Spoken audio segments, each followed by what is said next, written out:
ለው ባስተዋውቀው ወንድሜ ስለሆነ ነው። ማ ጆሮ ነው ያንቺ ወንድም? አዎ። ኧረ ሙዳት ያዥ በእናትሽ። እውነቴን እኮ ነው። ቆይ እሱ ምን ያክል እንደሚወድሽ አታውቂም እና ወንድሜ ነው የምትይው? ቢወደኝም እሱ ግን ችግር የለበትም። ሀና ጆሮ ግን የመጨረሻ እያሳዘነኝ ነው። ለምን ያሳዝናል? ቆይ ስታስቢው እዝራን ያገኘው ደስ እያለ ይመስልሻል? ምንድን ነው የምታወራው ተምቹ? አሁን መደሰትና ለመደሰት ምን አመጣው? ይኸውልሽ ሀና ጆሮ ብዙ ነገሮችን እያደረገ ያለው ደስ ስለሚለው ሳይሆን ለአንቺ ደስታ ሲል ነው። ከነዛ ውስጥ አንዱ ደግሞ ለአንቺ ብሎ እዝራን ማግኘቱ ነው። አሴር እዝራን ማግኘቱ ምን ችግር አለው? እስኪ አንድ ጥያቄ ልጠይቅሽ። ቆይ አንቺ የምትወጂው ነው እንዲወሰደችብሽን ሴት ብታገኛት ምንድን ነው የምታደርጊያት? እኔ አላውቅም። ይኸውልሽ ሀና እኔ በግድ አብራችሁ ካሉናችሁ ምናምን ብዬ አላስጨንቅሽም፣ ግን ደግሞ ለስሜት ተጨነቂለት። እኔ በጣም እያሳዘነኝ ነው። በቃ ውሊድ እንዴ አሁን አይደል እንደ መጣሁ? ይሄን ልነግርሽ ነው የመጣሁት። ቻው።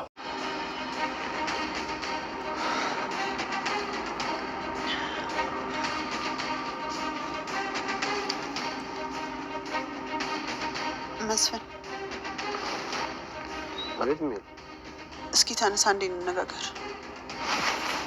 እሺ ምን? እንዳላስጨንቅሽ ብዬ ነው እንጂ የሆነ ነገር እንደሆንሽ እኮ ገብቶኝ ነበር። ሜሉ መስፍን አሁን የምነግርህን ነገር ዝም ብለህ ስማኝ። እሺ ምንድን ነው ሜሉ? አንተ ነህ መሞቱን ሰማህ አይደል? ምን? እንዴት? መስፍን ቀስ በል እንጂ። እንዴት ነው ቀስ የምለው? ሰው እኮ ነው የሞተው ሜሉ። ምንድን ነው ሰው መሞቱን ስትሰማ የመጀመሪያ ነው? ሜሉ ግን እውነትሽን ነው? አዎ እውነት። ግን አልሰማህም ነበር እንዴ? ከየት ልሰማ እችላለሁ እኔ? መስፍን ምንም አይነት ነገር እንድትዋሸኝ አልፈልግም። ምን እያልሽኝ ነው ሜሉ? አንተ ነህ በሰው። ሰላምዬ እስኪ ነገሩን ግልጽ አድርጊልኝ። እማዬ ነገሮችን ግን መደበቅ ስቃይ ነው አይደል? አልገባኝም የኔ ልጅ።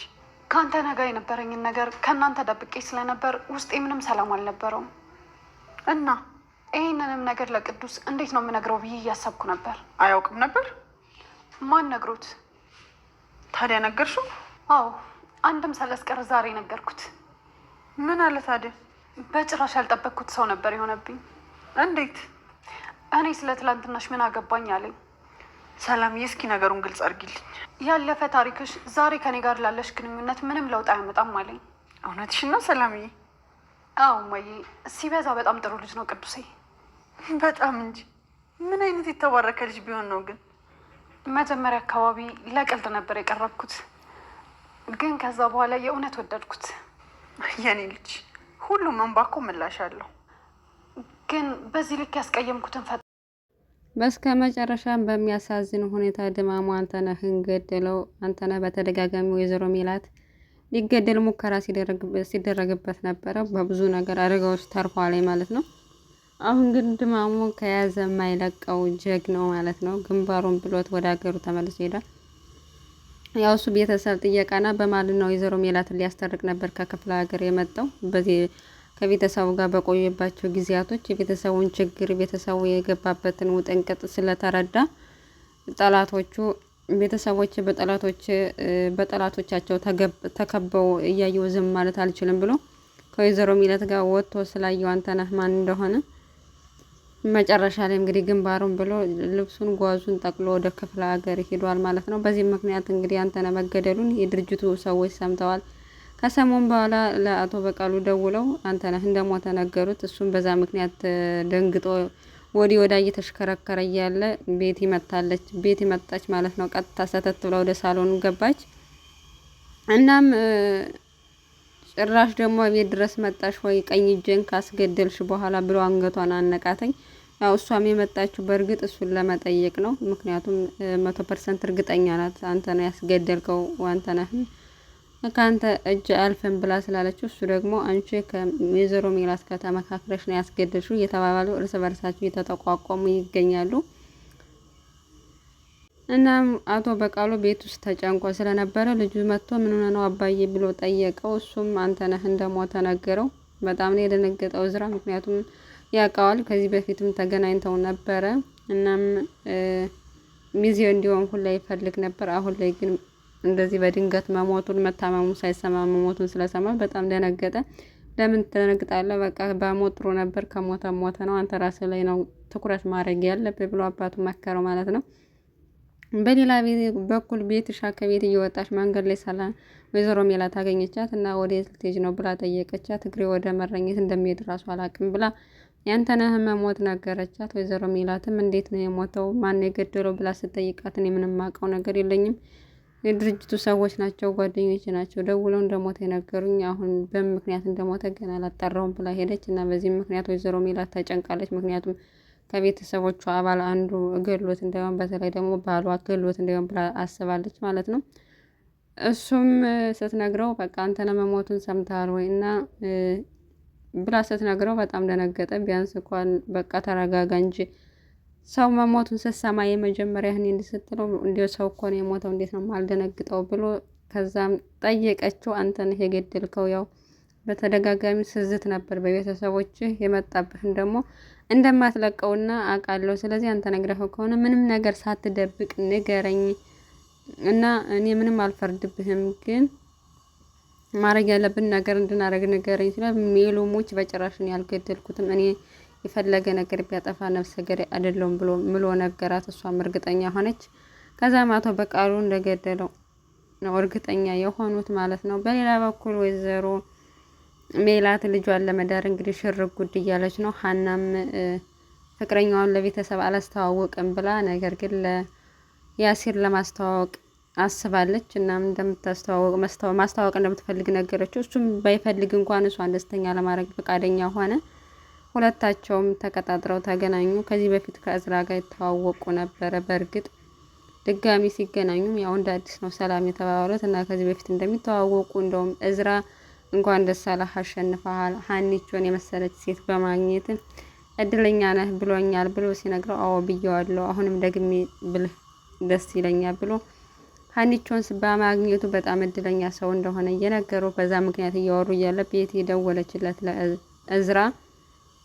እሷም ደውላ አባቷ በጣም እንደምታስበው አይነት ጥሩ ሰው አይደለም፣ አባቷ በጣም መጥፎ ሰው ነፍሰ ገዳይ ነው፣ ስለዚህ እዝራን ያስገደለው ማለት አንተነህን ያስገደለው እሱ ነው፣ እህቴንም አስጠፍቷታል ብላ ስትነግረው በጭራሽ ስለ አባቴማ መጥፎ ነገር እያወራሽ እዚህ ቁጭ ብዬ አንቺን አላዳምጥሽም፣ በጭራሽ አባቴ እንደዛ አያደርግም ብሎ ጥሏት ሄደ። ነገር ግን እሷን እንደዛ ቢላትም አባቱን ሄዶ ጠይቆታል። እውነቱን ንገረኝ፣ አንተ ነው ወይ ያስገደልከው? አንተ ነህ ወይስ አይደለህም ብሎ ሲነግረው በጭራሽ እኔ ማንንም ወሬ እየሰማህ እንዴት ታምናለህ? እኔ ያንተ አባት ነፍሰ ገዳይ አይደለሁም በጭራሽ ብሎ እርግጠኛ ሆኖ ነገረው ማለት ነው። በሌላ በኩል ሰላሚና ከቅዱስ ጋር ድጋሚ ተገናኝታ እንግዲህ ስላለፈ ህይወቷ በጣም እያስጨነቃት ነበረ። ጸባዩም ይቀያየራል። አሁን ላይ ለቤተሰብ በመናገሯ በትንሹ ደስተኛ ናት፣ ቢያንስ አትጨነቅም።